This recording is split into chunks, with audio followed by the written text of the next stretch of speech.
오늘 예배에 나오신 모든 성도님들 주님의 이름으로 환영합니다. 새로운 대표라는 제목으로 말씀을 전하겠습니다. 대표가 얼마나 중요합니까? 이번 축구 준결승전에서 브라질 국가대표팀이 대패하니까 나라 전체가 충격에 휩싸였습니다. 우리나라도 16강 문턱을 넘지 못해서 대표팀 감독이 사퇴했습니다. 7월 3일에 시진핑 국가주석이 방한했습니다. TV마다 특집으로 방송이 보도됐습니다. 공산혁명, 개방혁명, 그리고 이제는 인화의 혁명을 이루어야 한다고 했습니다. 노노의 덕치를 반 이상 실현해 보겠다고 했습니다. 북한보다 우리나라를 먼저 파격적으로 방문했습니다. 어떤 사람이 대표가 되어야 하는지 요즘 TV 드라마의 주제 중에 하나입니다. 우리나라는 바지 사장이 많습니다. 그러나 상대적으로 서구에서는 대표의 권한이 확실한 편입니다. 시편 2편에 보면 제왕 시편으로 불리는데 그리스도께서 왕이 되신다는 시편입니다. 세상의 군왕들에게 하나님께서 권력을 맡기셨습니다. 그런데 왕들이 권력을 남용합니다. 함께 모여서 더 큰 힘을 만들어서 약한 나라를 침략하고자 했습니다. 그러나 예수님께서는 왕의 대표가 되십니다. 왕이 되십니다. 사랑으로 이 모든 일을 막아주시고 구원의 은총을 베푸셨습니다. 1997년에 IMF가 터졌습니다. 그런데 우리나라에서는 금모으기 운동이 펼쳐졌습니다. 위기 때에는 금을 쟁이는 것이 상례라고 합니다. 1907년 국채보상운동은 성공하지 못했습니다. 일본이 방해했기 때문입니다. 그런데 제2 국채보상운동이라고 그렇게 불리는 금모으기 운동은 성공을 거두었습니다.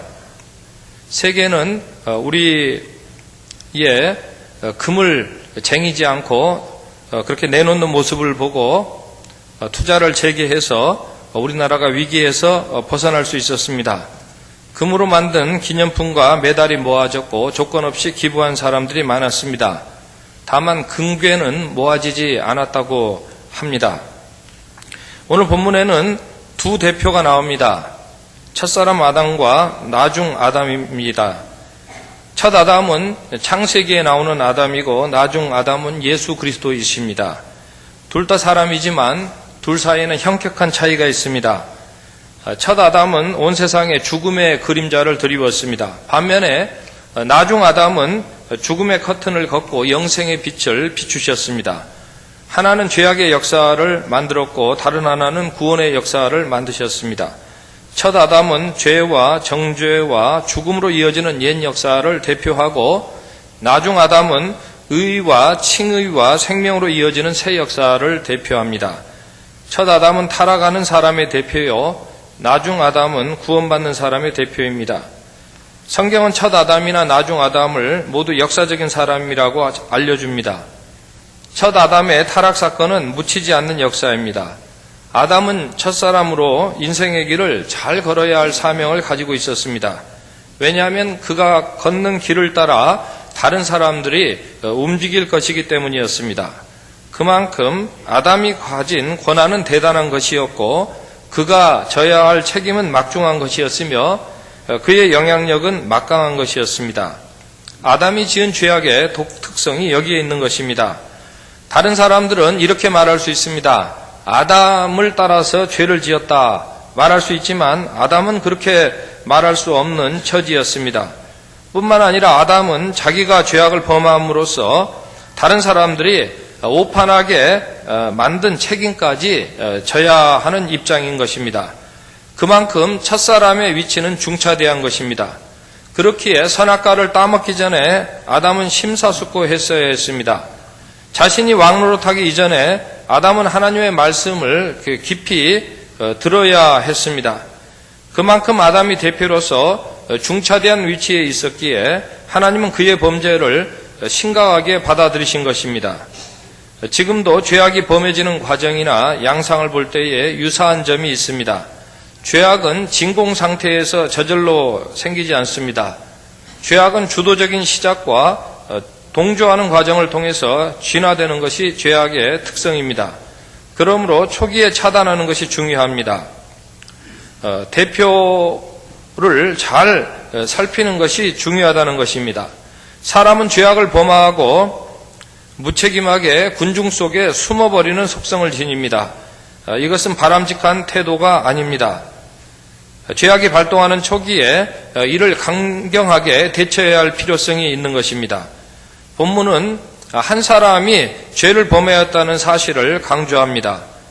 아담 한 사람이 저지른 죄악이 얼마나 심각하고 뼈저린 죄악이었음을 상기시킵니다. 세상에 죄악이 유입된 것은 여러 사람 때문이 아니었습니다. 한 사람 때문이었습니다. 아담의 죄악은 너나 나나 다 죄인이다, 이렇게 먼저 말하는 것을 경계하게 합니다. 아담 한 사람의 죄악으로 죄악이 세상에 유입되었고 또한 그 죄악을 통해서 사망이 세상에 유입되게 되었습니다. 창세기는 하나님께서 대표를 통해서 인류의 역사를 움직이신다는 사실을 알려줍니다. 첫사람 아담의 사건이 대표적인 증거입니다. 마찬가지로 하나님은 예수 그리스도 한 분을 통해서 인류의 역사가 새로운 방향으로 움직여 나가기를 원하십니다. 이는 첫사람의 행보가 대표적 행보가 된다는 것으로 성경은 이런 신뢰들을 잘 알려주고 있습니다. 히브리서 7장 9절에서 10절을 보면 이렇게 말씀합니다. 또한 10분의 1을 받는 레이도 아브라함으로 말미암아 10분의 1을 바쳤다고 할 수 있나니 이는 멜기세덱이 아브라함을 만날 때에 레이는 이미 자기 조상의 허리에 있었습니다. 아브라함이 승전보를 거두고 시원을 알 수 없는 제사장 멜기세덱에게 11조를 바쳤습니다. 그런데 레이는 아브라함의 먼 후손이었습니다. 아브라함이 조상이 대표로 멜기세덱에게 11조를 드렸기 때문에 그 먼 후손이었던 레이도 그 영향력 하에 있다는 것입니다. 이것은 마치 레이가 제사장 지파로 나중에 선임이 되었지만 그래도 아브라함이 멜기세덱의 반차에 따른 제사장에게 11조를 드렸던 일에서 속박되어 있다는 것을 알려주는 그런 이 말씀입니다. 이로써 나중에 세워진 레위 지파의 제사장보다 멜기세덱을 따르는 그 예수 그리스도의 제사장직이 더 우월한 것임을 히브리서는 말씀한 것입니다. 예수님을 십자가에 못 박은 사건에 있어서도 헤롯과 본디오 빌라도를 이스라엘 백성과 이방인의 대표라고 지적을 합니다. 사도행전 4장 27절의 말씀입니다. 과연 헤롯과 본디오 빌라도는 이방인과 이스라엘 백성과 합세하여 하나님께서 기름 부으신 거룩한 종 예수를 거슬러라고 말씀합니다. 마찬가지로 고린도후서 5장 14절은 예수님을 대표로 증거하고 있습니다. 그리스도의 사랑이 우리를 강권하시는도다. 우리가 생각하건대 한 사람이 모든 사람을 대신하여 죽었은즉 모든 사람이 죽은 것이라. 본문 12절은 한 사람으로 말미암아 죄가 세상에 들어왔고 또한 그 죄로 말미암아 사망이 들어왔으며 이와 같이 모든 사람이 죄를 지었고 사망이 모든 사람에게 이르렀다고 말씀합니다. 본문 말씀은 두 가지를 강조하는데 한 사람을 통해서 죄악이 들어왔다. 또 이를 통해서 모든 사람이 죽게 되었다. 이 두 가지 사실을 강조합니다. 한 사람을 통해서 모든 사람에게 죄와 사망의 영향력이 미치게 되었음을 알려줍니다. 그 죄는 다른 사람의 죄가 아닌 바로 첫사람 아담의 죄입니다. 그런데 본문이 침묵하고 있는 내용이 있습니다. 그것은 죄가 첫사람 아담을 통해서 들어왔고 모든 사람이 사망하게 되었는데 그 죄가 어떻게 모든 사람에게 퍼져나가게 되었는지에 대해서는 침묵을 합니다. 왜 이렇게 했겠습니까? 이것은 그 죄가 퍼져 나간 사실이 경로가 사람이 보기에는 다 추적할 수 없을 만큼 그렇게 죄가 퍼져나가는 그런 죄의 속성을 가지고 있기 때문일 것이고, 또 하나는 그 죄가 얼마나 그 심각한 결과를 초래하는 것인지를 먼저 강조하기 위해서 그렇게 말씀하신 것이라고 생각을 합니다. 그렇기 때문에 이 첫사람 아담의 죄를 우리는 축소해서 말하거나 그 죄의 심각성을 축소해서 말해서는 안 될 것입니다. 펠라기아는 모든 사람이 죄를 지었다는 이 말씀을 모든 사람이 자의로 죄를 지었다고 해석해서 신학적인 문제를 일으킨 적이 있습니다. 그러나 우리가 다 알고만 죄를 짓는 것은 아닙니다. 우리가 다 자의로만 죄를 짓는 것은 아닙니다. 어떤 때에는 우리가 알지 못하는 그런 경로를 통해서 내가 죄를 짓고 죄악에 빠지는 경우들이 있는 것입니다. 또한 아직 자의로 죄를 짓기에는 어린아이가 사망하는 경우를 볼 때에 그 어린아이도 어떤 죄의 영향력 하에 있는 것인데, 자의로 죄를 짓지 아니한 어린아이에게도 죄악이 영향력을 끼치고 있는 것을 볼 때 꼭 자의로 이 죄를 지어야 하는 죄인지를 본문이 말하고 있는 것 같지는 않습니다. 또한 14절에 아담의 범죄와 같은 죄를 짓지 아니한 자들까지도 라는 말씀은 모든 사람이 아담처럼 자의로 죄를 지었다는 주장을 약화시킬 근거가 되는 것입니다.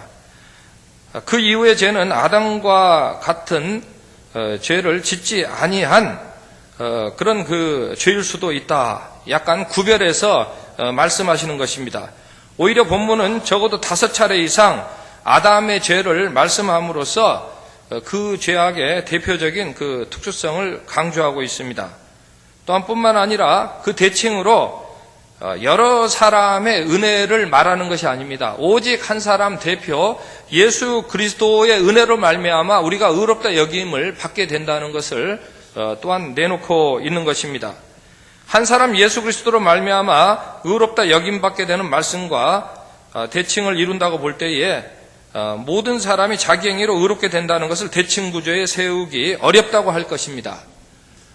아담의 그런 대표적인 그 죄악에 대해서 예수님께서 대표적인 은혜로서 해결하셨다고 먼저 바라보아야 한다는 것입니다. 그간 통례적으로 아우구스티누스의 신앙 전통에 따라서 원죄가 유전되는 속성이 있다고 받아들여져 왔습니다. 원죄의 유전설은 아담의 후손은 누구나 다 갓난아기 때부터 그 원죄의 영향력에서부터 자유롭지 못하다는 주장입니다. 유전설은 상당 부분 성서적인 근거를 지닌다고 할 것이나 아까 말씀드렸듯이 죄가 어떤 경로로 퍼져나가는지에 대한 전체적인 설명으로는 보완이 필요한 것입니다. 사랑하는 성도 여러분, 성경은 하나님의 말씀이고 하나님의 마음이 담겨있고 하나님의 뜻이 담겨있는 말씀입니다. 우리 인간적인 생각으로 죄가 이렇게 퍼져나갈 것이다 라고 단정짓고 축소하는 것은 바람직하지 않다는 것입니다. 다만 하나님께서는 이 말씀을 통해서 우리가 한 가지 알기를 원하시는데, 아담의 대표적인 죄악으로 죄가 퍼져나간 것이 온 인류에게 얼마나 심각한 결과를 초래했는지를 알려주고자 하시는 것입니다. 또 그 경로를 우리 인간이 다 파악하지 못할 정도의 경로를 통해서 이 아담의 원죄가 퍼져나갔다는 사실을 하나님께서는 우리에게 역설적으로 알려주기를 원하시는 것입니다. 그것은 우리의 심리를 통해서도 전달될 수 있는 것입니다. 그것은 영적인 우리의 병든 영혼을 통해서도 전달될 수 있는 것입니다. 본문 말씀은 아담의 죄가 이것은 하나님께서 다루실 만한 그런 죄고, 하나님께서 이것을 심각한 죄로 모든 인류에게 여기셨다는 사실을 우리에게 알려주고 있는 것입니다. 대표설은 하나님은 아담의 원죄를 대표성이 있는 것으로 보시고 모든 사람에게 그 원죄를 대표적인 연대성에 의하여 적용하셨다는 주장입니다. 아담이 처음으로 죄를 범했고 그 결과로 죽음이 유입됐습니다. 아담의 원죄가 모든 사람의 죄악으로 여겨졌으며 그 결과로 모두에게 죽음이 유입되었습니다. 아담이 원죄를 지었고 그 대표 아담 안에서 모든 사람이 죄를 지은 것으로 여겨졌습니다. 그리고 하나님께서는 이 죄의 심각성을 아시고 예수님을 통해서 반드시 그 대표적인 은혜를 통해서 십자가 은혜를 통해서 우리를 구원하기로 작정하시고 실행하셨다는 것입니다. 그래서 저는 이 말씀을 읽으면서 대표 아담의 대표적 죄라고 표현을 해보았습니다. 본문 13절 말씀을 볼 때에 죄가 율법 있기 전에도 세상에 있었으나 라고 말씀합니다. 우리는 죄형 법정주의를 알고 있습니다. 법이 없으면 죄를 규정할 수 없습니다. 그러나 모세가 율법이 주어진 그 시점 이전에도 사람들은 이 원죄의 대표적인 죄 가운데 영향을 받고 있었다는 것입니다. 그래서 사람들이 그때에도 다 죽음을 피할 수 없었다는 것입니다. 그만큼 하나님께서는 이 원죄를 심각하게 여기시고 모든 사람에게 그것을 계산하신 바 되었으며 이것이 반드시 먼저 용서받아야 이것이 반드시 대표적인 은혜에 의해서 해결받아야 사람이 자유하게 될 수 있음을 하나님께서는 내다보시고 은혜를 베풀어 주셨다는 것입니다. 그래서 깔뱅은 그 시기에도 율법을 받기 이전에도 사람들이 어떻게 살았는지를 추적해서 알려주고 있습니다. 그때의 사람들은 선악간에 알고 있으면서도 구별을 하지 않고 아예 내팽개쳐 버리고 살았다고 그렇게 알려줍니다. 그때 사람들이 하나님은 계시지 않는 것처럼 하나님의 심판은 없는 것처럼 거리낌 없이 정욕에 빠져들어 살았다는 것입니다. 가인은 그렇게 무자비하게 동생을 죽였고 세상 사람들은 하나님을 예배하지 않고 자기 쾌락에 빠져서 살다가 대홍수를 맞이하게 되었고 소돔과 고모라는 알고 있으면서도 순리를 영리로 바꾸어서 몰락하게 되었다는 것입니다. 아브라함은 바로와 아비멜렉에게 변호받을 수 있는 거짓말을 했지만은 그로 인해서 바로와 아비멜렉의 집안의 태가 잠깐 막힌 적이 있었습니다. 바로가 이제 모세가 전하는 구원의 말씀을 거역했을 때에 하나님께서는 그것을 대표성이 있는 죄로 그렇게 여기셨을 때에 애굽의 각 집에 자녀들에게 재앙 내리시는 것을 막지 않으셨습니다. 그러면서도 사람들은 서로 죄가 있다고 손가락질을 합니다. 또 자기는 무죄하다고 애써 해명하며 변호를 합니다. 이것이 무엇을 뜻합니까? 모든 사람이 선악과를 먹은 영향하에 있다는 것입니다. 모든 사람이 선과 악을 둘 다 의식하고 있다는 것입니다. 그런데 사람은 이에 대해서 어떻게 하는 것입니까? 선악과를 마음대로 따먹은 것처럼 자기가 하나님을 무시하고 그 모든 죄악에 대해서 좌지우지하려고 한다는 것입니다. 사람은 자기의 악행을 묵인해 버립니다. 어쩔 수 없이 드러나는 경우가 아니고서는 인정하려고 하지 않습니다. 그러므로 바울이 율법이 없었을 때는 죄를 죄로 여기지 않았다라고 사람은 주장하지만 하나님의 생각은 다르다는 것입니다. 하나님께서는 선악과를 따먹은 그 원죄를 계산하고 계시고 그 원죄를 반드시 구원해 주기로 작정하시고 대표적인 은혜가 되시는 예수 그리스도의 십자가를 통하여 우리를 구원해 주셨다는 것입니다. 사랑하는 성도 여러분, 아담의 대표성이 무거운 짐이 되는 것은 사실입니다만은 역설적으로 예수 그리스도가 우리의 새로운 대표가 되시는 것은 참으로 환영할 만한 은혜의 사건입니다. 예수님은 죽음마저도 천국으로 들어가는 새로운 모형이 되게 하셨습니다. 새로운 생명이 되게 하는 모형이 되게 하셨습니다. 17절과 18절의 말씀입니다. 한 사람의 범죄로 말미암아 사망이 그 한 사람을 통하여 왕노릇하였은즉 더욱 은혜와 의의 선물을 넘치게 받는 자들은 한 분 예수 그리스도를 통하여 생명 안에서 왕노릇하리로다. 그런즉 한 범죄로 많은 사람이 정죄에 이른 것 같이 한 의로운 행위로 말미암아 많은 사람이 의롭다 하심을 받아 생명에 이르렀느니라. 아담의 원죄가 인간에게 전가되었습니다. 그러나 예수 그리스도 안에 있는 은혜는 우리가 더욱 넘치게 받는 은혜인 것입니다. 우리는 그 은혜를 받게 될 때에 아담이 피조물로서 하나님 앞에 섰던 그런 존재가치 이상으로 하나님의 자녀로서 하나님 앞에 당당하게 서서 그 풍성한 은혜 가운데 살게 되는 것입니다. 오늘 본문 말씀은 새로운 대표 예수 그리스도께서 취임하셨음을 알려주고 있습니다. 한 사람이 순종하심으로 많은 사람이 의인이 되리라고 말씀합니다. 모세, 다윗, 베드로, 바울의 공통점이 무엇입니까? 이들의 공통점은 대표가 되었다는 것입니다. 모세는 예언자의 대표가 되었습니다. 다윗은 왕의 대표가 되었습니다. 베드로는 제자의 대표가 되었습니다. 바울은 선교사의 대표가 되었습니다. 또한 이들의 공통점은 무엇입니까? 이들은 무리 중에서 잃어버린 한 마리 양과 같았습니다. 그러나 예수님께서 그 잃어버린 한 마리 양과 같은 인생들을 되찾아 주셨을 때에 이 사람들은 새로운 생명이 되었을 뿐만 아니라 때가 찼을 때에 주어진 대표의 역할을 예수 그리스도의 대표적인 은혜에 따라 잘 감당하였다는 것입니다. 사랑하는 성도 여러분, 우리 천성교회를 대표적인 교회로 하나님께서는 예수 그리스도의 대표적인 은혜에 따라 세우신 줄로 믿습니다.